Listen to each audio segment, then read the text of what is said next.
Yeah. Well, I'll say a couple things. I mean, for one thing, I mean, the regular project updates are going to be key, right?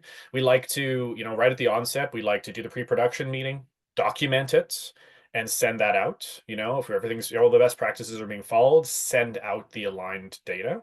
I saw Debbie had a little comment in there, and I totally agree with it. It's like everything should be documented via email, 100%.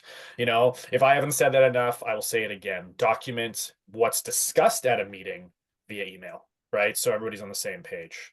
Otherwise, it becomes a he said, she said.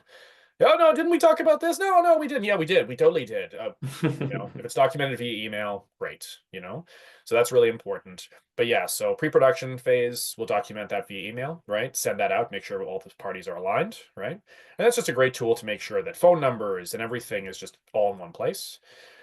During the project itself, there'll be regular project updates. We used to call them weekly updates. They may be more or less often than weekly, dependent on the phase of the project.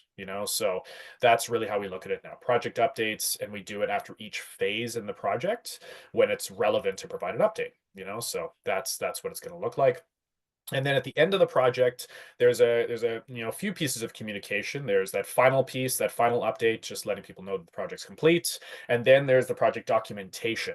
We send through a full package at the end, that's going to include things like warranty information, maintenance information, how to maintain the property specifically. We've built out some really fun and quality guides on that, as well as product information. So making sure that the products that were used are all there and documented, so you have that referenced. So those are some of the reports that we like to use on projects.